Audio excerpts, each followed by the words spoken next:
Howdy. Welcome back to Dion Talk. Whichever route you choose to reach financial freedom, there are some things we need to consider because with financial freedom, the purpose of today's video is when to quit your job. And there's really three things to consider, or three things I like to consider. The first thing to think about when you're thinking about when to quit your job is, and take this to heart, because this to me is the most important one. The other ones are just things you can use data to determine, but this first one is based on emotion and actually matters to your quality of life. Do you want to? That's the biggest thing to consider. A lot of people talk about the FIRE community, financial independence, retire early, where we use one of the three, and there's probably a few other paths, but those are the three main paths to reach financial freedom where you can quit your job. I focus on the FI part, FI, more than the RE part. There was a lot of times where I actually followed it with saying, I'm not even sure I'm going to retire late, let alone retire early. Things change. But with financial independence, work becomes optional. So that's the main thing to consider. Do you want to quit your job? And the first thing that makes it very easy to understand you want to quit your job is, do you hate it? Does it make you physically ill to wake up or to go to sleep at night thinking, I have to wake up tomorrow and go to that job? Financial independence or not, you should probably quit that job. Reaching financial freedom in 10 years or less happened for me even though I was starting from a bad position. And for me, that was a lot of bad debt I didn't know existed until I got a divorce. I was only making about $17 an hour. I had been laid off from a police department and started a job at a truck driving school teaching people how to drive trucks. And that was what we made, $17 an hour, a little over 10 years ago. So it wasn't like the 1980s. This was literally around 2010, 11. So bad debt to income ratio, not making a lot. And I was a single parent with 3 kids. So I was raising 3 kids on that amount of money. I was able to reach financial freedom in 10 years or less, even though I wasn't making a lot. So if you really hate your job and you're staying there because it pays more, find a path to financial freedom that doesn't require you going to a job where you hate everything about it. The second thing, and hate is a really strong emotion. A lot of people don't even like to use the word hate, but I mean, it's if you really hate your job, you need to quit, even if the money justifies being there. The other side of that pendulum of emotions is passion. Do you have a passion for what you do? Because if you hate it, you should leave. If you have a passion for what you do, you love going to work, you love the impact it's having, you love how you feel when you get there. The last thing to consider on the first topic of should you quit your job, are you embarrassed to work there? So would you not want your friends to work there? If somebody asked you for a job reference and you thought, I know these other companies, or you can work at my company, would you not recommend yours? That means that there's something subconscious to you that's telling you you don't like to work there. So are you too embarrassed for your friends to see you working there, or would you not want your friends to work there? Because that eats at us inside. Even if we can't articulate it out loud, if there's a reason why you wouldn't want your friends to work there or for them to see that you work there, that's a good indication that you need to quit. And the last thing to consider in this first part of the topic, there's 3, remember. Are you like me? And you just don't like the idea of a schedule and an alarm clock. Kind of like a lot of people talk about reaching financial freedom and they think one of the really important things is to have a budget, which I don't, never have, and never will, because I don't like the idea of somebody else being able to tell me what to do and I have to do it. So one of the reasons I wanted work to be optional is because if my employer ever said, you need to do this, and it didn't line up with me morally or ethically, or just wasn't something I wanted to do, I could quit. Financial freedom, right? Financial independence. So I could walk away from if I had to. If I made a budget, that would be me creating a list of things I have to do. That's me telling me what to do. I don't even want to have that kind of life. So reaching financial freedom, if you watch my content, didn't come from having a budget. It came from house hacking. Reducing or eliminating my largest expense so I didn't have to worry about the small ones. I have every streaming service there is. I go out to the movies all the time. I only eat out. My refrigerator it's empty other than condiments. I mean, because I bring leftovers home sometimes, but I won't cook. I raised 3 kids that were super picky eaters, and I cooked their entire life growing up. And there was 10 years between oldest and youngest. So that's literally 28 years of parenthood. I'm never going to cook again in my life. So that's the first thing. And should you quit your job? The second thing, the first one is, do you want to quit? The second thing is, can you afford to quit? This is the thing the financial independence retire early community really focuses on. When can you afford to quit? And there's there's a few things people have misconceptions of. The first one is we think I need to replace my income, but you're not living on your entire income. You're usually currently saving for retirement. You are commuting. You are paying the highest form of taxes. Earned income from W-2 work is one of the highest taxed incomes that there are. So you've got these expenses that you're not going to have once you pull the trigger and are financially living off of your assets instead of your ability to sell your life 1 hour at a time. So some things go down when we talk about financial freedom and some things go up. A lot of us, a portion of our healthcare is being covered by the employer. A couple of weeks ago, I did health insurance for when you require. Mistakes people think about.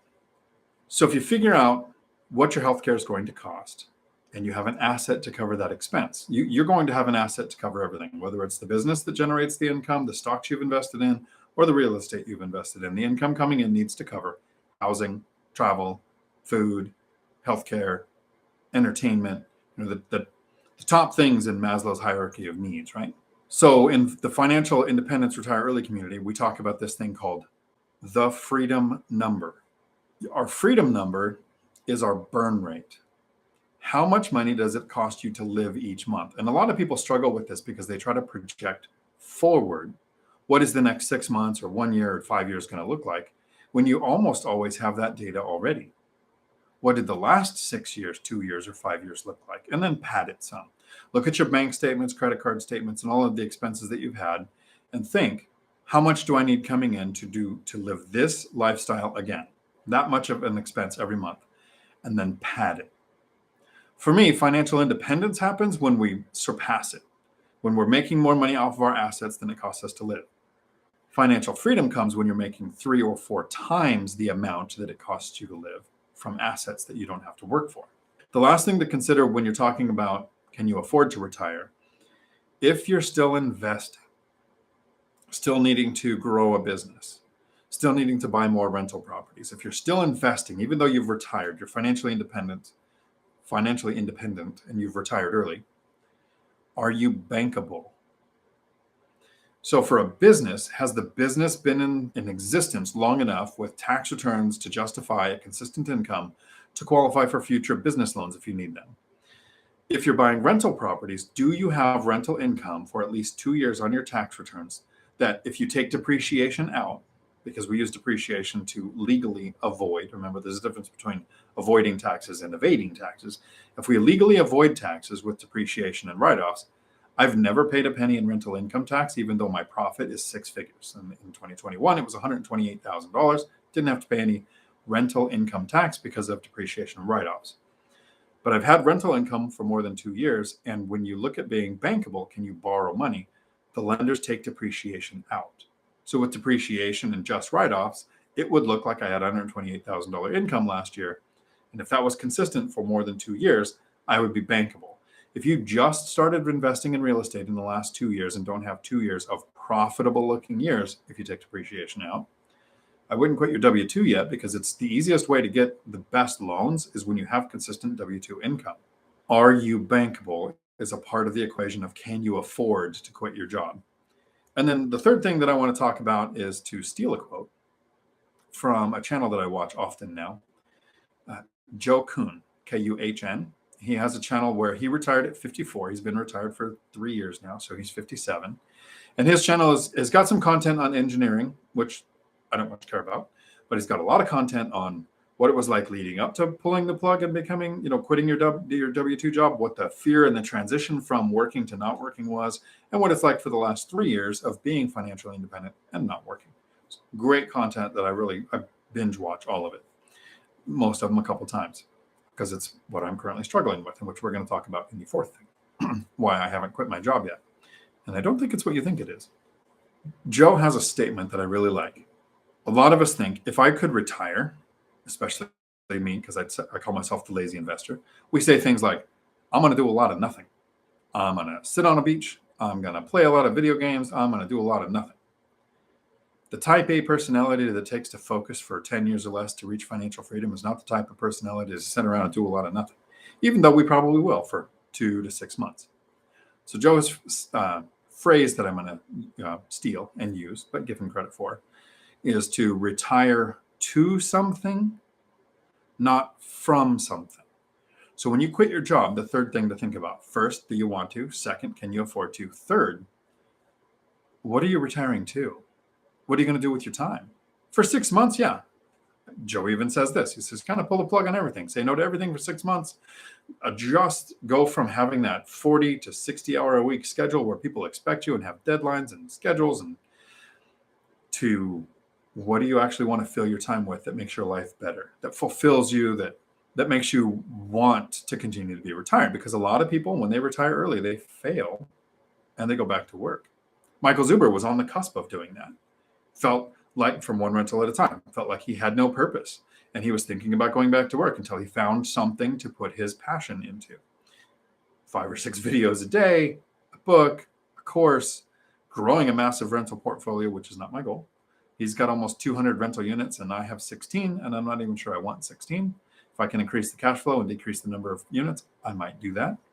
So those are the 3 things to consider. Do you want to quit your job? Can you afford to quit your job? And what are you retiring to when you quit your job? What are you going to do? For me, I believe I'm going to dedicate a lot of time to helping other people reach financial freedom, but it sounds altruistic, but I'm doing it for very selfish reasons. So here's a very selfish reason to want to help every single one of you watching or listening to this reach financial freedom. I've talked about my story several times. A little over 10 years ago, pretty much broke, a lot of bad debt, 3 kids, 1 income, single parent. Life sucked.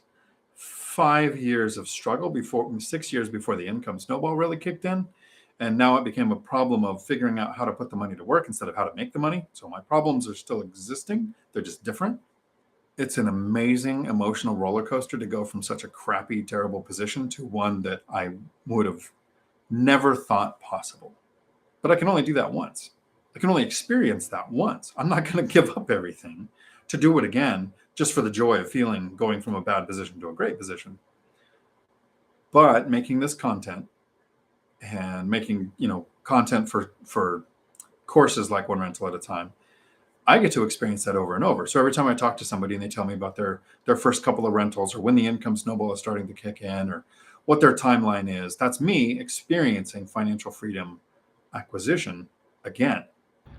I hope you enjoyed this clip from one of my long live streams. I do my live streams every Tuesday afternoon at 4 p.m. Pacific, and they last as long as the questions do. You can find the entire video here. Until my next video, thanks for coming to my Dion Talk. We're sorry, the number you have dialed is not in service at this time.